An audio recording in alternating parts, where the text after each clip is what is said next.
तो गाइज़ कैसे हैं आप सब लोग। आप देख रहे हैं कॉड विद बैन। तो गाइज़ आज की इस वीडियो में हम बात करेंगे कंस्ट्रक्टर्स के बारे में। हम देखेंगे कि आखिर हमारे पास कंस्ट्रक्टर्स का क्या रोल है सी प्लस प्लस प्रोग्रामिंग में। तो चलें स्टार्ट करते हैं। A constructor is a member function of a class which initialises objects of a class. मतलब कि जो हमारे पास कंस्ट्रक्टर होता है वो भी हमारे पास एक मेंबर फंक्शन होता है, और आपको अच्छे से पता होगा कि हमारे पास मेंबर फंक्शंस क्या होते हैं और ये हम क्यों इस्तेमाल करते हैं। ये हमारे पास इस्तेमाल होते हैं जो हमारे पास ऑब्जेक्ट होते हैं क्लास के, उनको इनिशियलाइज करने के लिए। In C plus plus constructor is automatically called when object create. मतलब कि हम ये चीज़ तो मानते हैं कि हमारे पास मेंबर फंक्शन है, लेकिन ये हमारे पास स्पेशल मेंबर फंक्शन है, राइट। क्योंकि जैसे ही आप एक किसी ऑब्जेक्ट को क्रिएट करते हैं, अपनी क्लास का जो आपका ऑब्जेक्ट होता है, आप जैसे ही उसे क्रिएट करते हैं ये ऑटोमेटिकली ये खुद कॉल हो जाते हैं। आप इसे खुद कॉल नहीं करते। जैसे कि आप किसी मेंबर फंक्शन को क्रिएट करते थे अपनी क्लास में, तो फिर आप मेन फंक्शन में जाके आप मेन बॉडी में उसे जाके आप कॉल करते थे, लेकिन कंस्ट्रक्टर के केस में ऐसा बिल्कुल नहीं होता, बल्कि आप जैसे ही किसी क्लास का ऑब्जेक्ट क्रिएट करते हैं तो कंस्ट्रक्टर ऑटोमेटिकली कॉल हो जाता है। चलें, अगर आप मेरी बात मान भी लेते हैं कि आखिर हमारे पास कंस्ट्रक्टर भी मेंबर फंक्शन है, तो आपके ज़हन में ये ज़रूर ख्याल आएगा कि how constructors are different from a normal member function. बिल्कुल आपके ज़हन में ये सवाल आना भी चाहिए कि आखिर अगर हमारे पास कंस्ट्रक्टर और मेंबर फंक्शन बिल्कुल सेम ही है, तो फिर हमारे पास क्या ऐसी ज़रूरत पड़ी कि हमारे पास मेंबर फंक्शन थे, और फिर हम हमारे पास यानी कि क्या ऐसी ज़रूरत है कि हम कंस्ट्रक्टर को भी पढ़ रहे हैं। तो चलिए स्टार्ट करते हैं। Constructor has same name as the class itself. मतलब कि कंस्ट्रक्टर का जो नाम होता है वो बिल्कुल वैसा ही होगा जो आपने नाम रखा होगा अपनी क्लास का। मिसाल के तौर पे अगर आपकी क्लास का नाम है स्टूडेंट, तो आपकी कंस्ट्रक्टर का नाम भी स्टूडेंट होगा। उसके बाद आता है हमारे पास constructors do not have return type. मतलब कि इनकी कोई रिटर्न टाइप नहीं होती है। जैसे कि एक हमारे पास मेंबर फंक्शन होता है, कोई भी होता है, उसकी कोई ना कोई रिटर्न टाइप होती है। तो जो हमारे पास कंस्ट्रक्टर का केस है, आपने एक चीज़ याद रखनी है, जो कंस्ट्रक्टर होंगे उनकी कोई रिटर्न टाइप नहीं होती है। उसके बाद है अ constructor is automatically called when an object is created. जैसे कि आपको मैंने पहले बताया, इनको स्पेशल कॉल नहीं करना पड़ता, बल्कि आप जैसे ही ऑब्जेक्ट क्रिएट करते हैं ये ऑटोमेटिकली कॉल हो जाते हैं। उसके बाद हमारे पास पॉइंट आता है कि if no user defined constructor is provided for a class, the compiler initialises member variables to their default values. मतलब कि आपके पास जो क्लास है उसके अंदर जो आपके पास डाटा मेंबर्स है, अगर आप उन्हें इनिशियलाइज़ नहीं करते हैं और आप कंस्ट्रक्टर भी क्रिएट नहीं कर रहे हैं उन्हें इनिशियलाइज़ करने के लिए, तो कंपाइलर ऑटोमेटिकली उनको उनकी डिफ़ॉल्ट वैल्यूज़ से इनिशियलाइज़ कर देगा। मिसाल के तौर पे आपने वहाँ एक डाटा मेंबर लिया हुआ है जो कि इंटीजर है, आपने उसे कोई वैल्यू नहीं दी और आपने कोई कंस्ट्रक्टर भी नहीं बनाया ताकि आप उसके ज़रिए से वैल्यू दें, तो कंपाइलर कुछ यूँ करेगा कि जो उसको वो खुद एक डिफ़ॉल्ट वैल्यू दे देगा जो कि ज़ीरो है हमारे पास। अगर कोई स्ट्रिंग है तो उसे नल दे देगा, मतलब खाली कर देगा उसे, और अगर आपके पास कोई इंटीजर है या फिर फ्लॉट है, इस तरह कुछ भी है, तो उसे ज़ीरो वैल्यू दे देगा, right.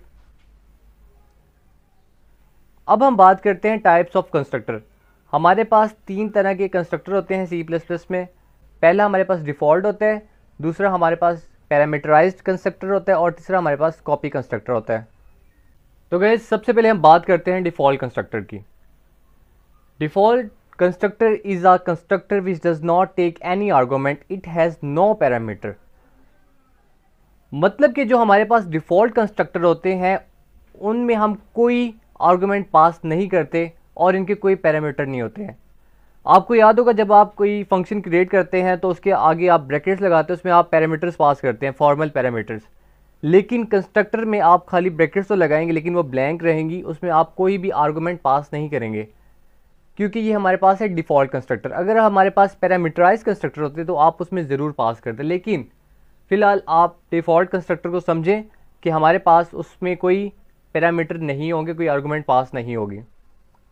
It is also called a no argument constructor. मतलब कि जो हमारे पास डिफ़ॉल्ट कंस्ट्रक्टर होता है इसको हम नो आर्गूमेंट कंस्ट्रक्टर भी कहते हैं। If you do not define any constructors in your class, the compiler will automatically generate a default constructor for you.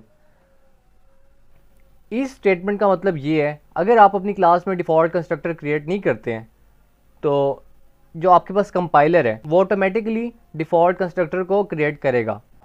जैसे कि हम पहले क्लासेस बनाते रहे हैं, वहाँ हमने अपने कंस्ट्रक्टर को क्रिएट नहीं किया था, लेकिन जैसे ही हम उसे कंपाइल करते थे, रन करते थे, तो कंपाइलर ऑटोमेटिकली वहाँ एक डिफ़ॉल्ट कंस्ट्रक्टर क्रिएट करता था, ताकि जो हमारे पास डाटा मेंबर्स हैं उन्हें डिफ़ॉल्ट वैल्यूज़ दे सके।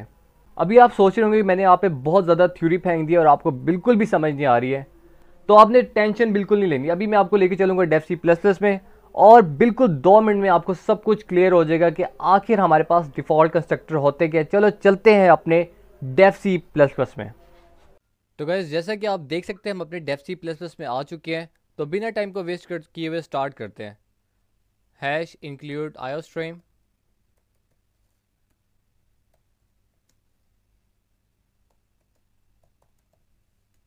Using name space std। अब उसके बाद हम अपनी क्लास क्रिएट करते हैं, उसका मैं नाम रखना चाहता हूँ स्टूडेंट। और सबसे पहले हम डाटा मेंबर यहाँ पे एक ले लेते हैं, उसको हम प्राइवेट रखते हैं फ़िलहाल। ये हमारे पास होता है एक्सेस स्पेसिफायर। अब हम लेते हैं एक डाटा मेंबर, हम नेम ले लेते हैं, स्ट्रिंग है जो कि हमारे पास, राइट। ये है हमारे पास डाटा मेंबर।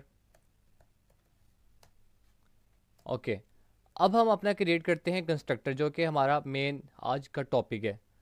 आपने एक चीज़ हमेशा याद रखनी है, जब भी आप कोई कंस्ट्रक्टर बनाएंगे तो आपने उसे हमेशा पब्लिक एक्सेस स्पेसिफायर उसके लिए आपने चूज़ करना है, उसे कभी भी आपने प्राइवेट में नहीं बनाना। तो उसके लिए हम पब्लिक बना लेते हैं, एक्सेस स्पेसिफायर पब्लिक लेते हैं।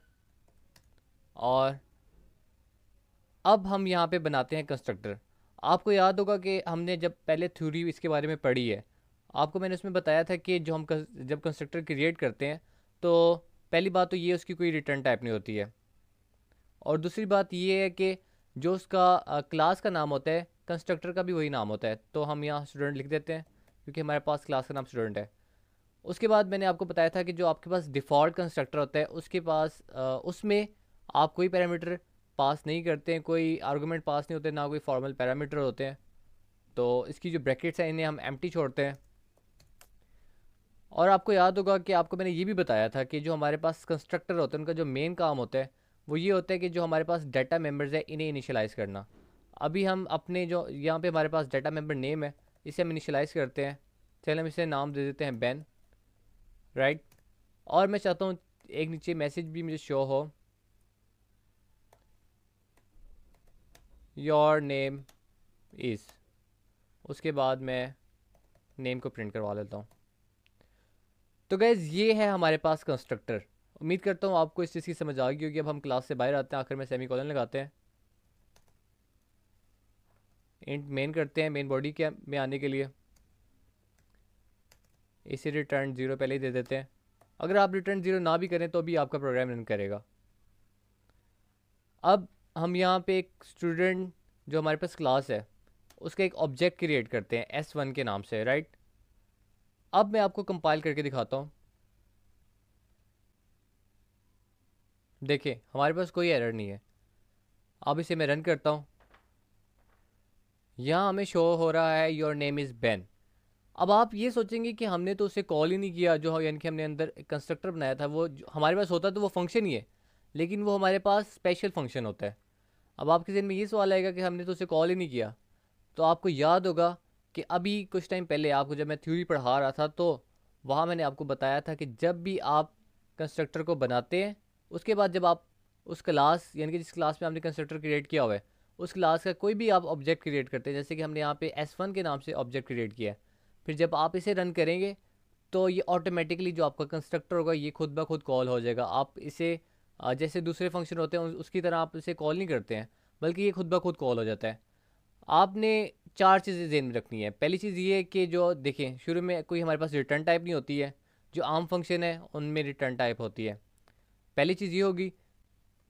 दूसरी चीज़ ये है कि जो आपके पास कंस्ट्रक्टर का नाम होता है वो बिल्कुल वही नाम होता है जो कि आपका क्लास का नाम होता है, राइट। तीसरी चीज़ ये कि जो आपके पास डिफ़ॉल्ट कंस्ट्रक्टर है उसके ना तो कोई पैरामीटर फॉर्मल पैरामीटर्स होंगे और ना ही कोई आप आर्गूमेंट पास करते हैं। 3 चीज़ें होगी। और जो आखिरी चीज़ है वो यही है कि जब आप किसी भी क्लास का ऑब्जेक्ट क्रिएट करेंगे तो उसके अंदर अगर कंस्ट्रक्टर है वो ऑटोमेटिकली कॉल हो जाएगा, उसके लिए आपको अलहदा से कॉल करने की ज़रूरत नहीं है।